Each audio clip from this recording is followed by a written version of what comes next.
सभी भक्तों को श्री शिवाय नमस्तुभ्याम। हर हर महादेव। ओम नमः शिवाय। जय महाकाल। शिवाय नमः। ओम। तो आज हम आपको बताने वाले हैं 3-3-3 वाला उपाय वंशवृद्धि संतान प्राप्ति के लिए। गुरुजी ने बताया है ये उपाय आपको कब करना है। ये करना है आपको महाशिवरात्रि के दिन। और महाशिवरात्रि कब है? 26 फरवरी के दिन। 26 फरवरी के दिन महाशिवरात्रि आ रही है। इसी दिन आपको ये उपाय करना है। उपाय किस प्रकार से करना है, आज के इस वीडियो में हम आपको ये उपाय समझाने का प्रयास करेंगे। वीडियो को लाइक करके, चैनल सब्सक्राइब करके वीडियो को अधिक से अधिक लोगों के पास में शेयर कर दो। तो आपको तीन तीन वस्तुएं लेनी है। सबसे पहले 3 दुर्वा दूबा, 3 अक्षत चावल के दाने, 3 बेलपत्र और इसके साथ ही आपको लेना है 3 कलश जल। एक ही कलश को 3 बार एक ही कलश को 3 बार भरना है जल से। अब आपको क्या करना है, ये सभी वस्तुएं सबसे पहले तो आपको पार्थिव शिवलिंग का निर्माण करना है। पार्थिव शिवलिंग का निर्माण आप सभी जानते हैं। आप जिस वर्ण के हैं उस वर्ण की मिट्टी लेकर आइए। मिट्टी को शुद्ध कीजिए गंगा जल डालकर और फिर उसके बाद में पार्थिव शिवलिंग का निर्माण कर लीजिए।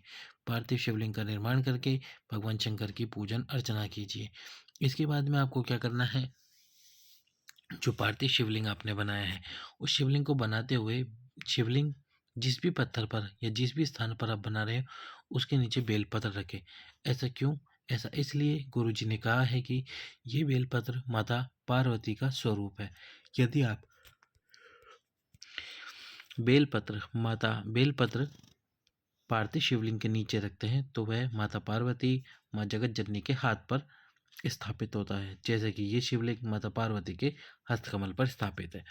अब आपको क्या करना है, सबसे पहले पार्थिव शिवलिंग आपको पूरा बनाना है जिसमें जलाधारी भी हो। अब जैसे आप जलाधारी होगी पार्थिव शिवलिंग के अंदर और ये शिवलिंग होगा, तब आपको क्या करना है, सबसे पहले तो जो आपके पास में 3 चावल के दाने हैं, 3 अक्षत है, उन अक्षत जो कि खंडित ना हो उन अक्षत को समर्पित करना है आपकी मनोकामना बोलते हुए। समर्पित कहाँ पर करना है आपको? सबसे पहला स्थान भगवान गणेश जी, दूसरा स्थान भगवान कार्तिकेय जी, तीसरा स्थान माता अशोक सुंदरी। ये 3 स्थान पर आपको वो अक्षत समर्पित करने हैं। 3 अक्षत समर्पित करने के बाद में आपको लेनी है 3 दुर्वा। दुर्वा जिसको दूबा जिसको घास भी कहते हैं वो ले लेनी है। 3 दुर्वा ले लीजिए। अब 3 दुर्वा लेकर आपको ये 3 दुर्वा समर्पित करनी है कहाँ पर? वही गणेश जी के स्थान पर पहले नंबर पर, दूसरी कार्तिकेय जी के स्थान पर और तीसरी माता अशोक सुंदरी के स्थान पर। इसके बाद में आपको 3 बेलपत्र लेने हैं। अब ये जो 3 बेलपत्र है ये आपको समर्पित करने हैं ठीक विपरीत। विपरीत हमने आपको कई बार बताया, शिवलिंग के विपरीत वाले स्थान पर। यहाँ पर आपको ये तीनों बेलपत्र एक एक करके समर्पित करने हैं माता पार्वती के हस्तकमल पर। एक एक करके ये तीनों बेलपत्र समर्पित करो। बाबा से प्रार्थना करो, शिव शंभू से प्रार्थना करो और प्रार्थना करते हुए अपनी मनोकामना बोलते हुए ये बेलपत्र यहाँ पर समर्पित कर दो। समर्पित जब आप ये 3 बेलपत्र यहाँ पे कर दो, अब आपको आपकी मनोकामना को पूर्ण करवाने के लिए जो कि संतान प्राप्ति वंश वृद्धि की है उसको पूर्ण करवाने के लिए एक ही कलश से 3 बार जल समर्पित करना है। और ये जल आपको अपने मन की बात बोलते हुए तुमरुका जी का नाम लेते हुए समर्पित करना है। कहाँ समर्पित करना है? दक्षिण दिशा से समर्पित करना है। भगवान शंकर के शिवलिंग पे समर्पित करना है। दक्षिण दिशा से भगवान शंकर के शिवलिंग पे समर्पित कीजिए ये एक कलश जल। पहले एक कलश जल बिल्कुल धीरे धीरे, फिर दूसरा कलश जल बिल्कुल धीरे धीरे, फिर तीसरा कलश जल बिल्कुल धीरे धीरे। इस प्रकार धीरे धीरे 3 कलश जल भगवान शंकर के शिवलिंग पे समर्पित कर दीजिए। आपकी कामना बोलिए, वंश वृद्धि संतान प्राप्ति की, आपके जीवन की और कोई भी कामना है जो कि पूर्ण नहीं हो रही उसको आप पूर्ण करवाना चाहते हैं तो कीजिए इस उपाय को। महाशिवरात्रि वाले दिन आपको ये उपाय अवश्य रूप से करना चाहिए। अगले उपाय की तरफ चलते हैं। अगला जो उपाय है वो है महाशिवरात्रि के दिन ही। महाशिवरात्रि के दिन आपको यदि कोई रोग है, कोई भारी बीमारी है या फिर ऐसा लगता है कि इस रोग का समापन नहीं हो रहा, तो फिर आपको क्या करना चाहिए? जो रोगी व्यक्ति है या तो वह स्वयं अपने ऊपर से या फिर कोई दूसरा व्यक्ति उसके ऊपर से या तो 14 चने की दाल ले लीजिए, 14 चने की दाल ले लीजिए। यदि चने की दाल है आपके पास में तो अच्छी बात है, नहीं तो 7 बेर ले लीजिए। क्या लेने हैं आपको? 7 बेर, 7 बोर लेने हैं। 7 बेर 7 बोर लेकर आपको ये 7 बोर अपने हाथ में पकड़कर जो भी रोगी व्यक्ति है उस व्यक्ति पे से उसार लेने हैं। कितनी बार? 7 बार। 7 बार उसार के घुमा के वो 7 के 7 बेर भगवान शंकर के शिवलिंग पे कुंदकेश्वर महादेव के नाम से समर्पित कर दीजिए। कुंदकेश्वर महादेव का नाम लीजिए, कुंदकेश्वर महादेव के नाम से 7 बेर समर्पित कर दीजिए। आपकी जो भी कामना होगी, आपका जो भी रोग होगा वह धीरे धीरे समाप्ति की ओर आ ही जाएगा। तो 7 बेर से कीजिए, 7 बेर से कीजिए आपके रोग से 7 बेर से कीजिए आपके रोगों को मुक्त। आप कीजिए स्वयं रोगों से मुक्ति। अगले उपाय की तरफ चलते हैं। अगला जो उपाय है वो है आपकी मनोकामना पूर्ति के लिए। यदि कोई भी मनोकामना है या आपको ऐसा लगता है कि हमारे परिवार में, हमारे घर में क्लेश मचा हुआ है, यानी कि ऐसा लगता है आपको कोई दोष है, यानी कि ऐसा लगता है पितृदोष है, पितृदोष है, वास्तु दोष है या कोई भी तरह का दोष है, आपको ऐसा लगता है दोष है, तो आपको क्या करना चाहिए? एक कलश आपको जल ले लेना है।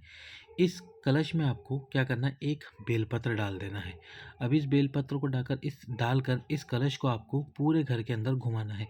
किसी भी प्रकार का दोष आपको लगता हो आपके घर में है, चाहे वो वास्तु दोष हो, पितृ दोष हो या कोई भी दोष हो, आपको ये कलश पूरे घर में घुमाना है। अब इस कलश को घुमाकर सबसे पहले आपको क्या करना है? दक्षिण दिशा में पहुंच जाना है। महाशिवरात्रि वाले दिन भगवान शंकर के मंदिर में दक्षिण दिशा में पहुंचकर सबसे पहले तो जो कलश का जल है वो पूरा का पूरा भगवान शंकर के शिवलिंग पर समर्पित कर देना है। भगवान शंकर के शिवलिंग पर जल समर्पित करने के बाद में बेलपत्र बचेगा। उस बेलपत्र को आपको शिवलिंग पे समर्पित नहीं करना।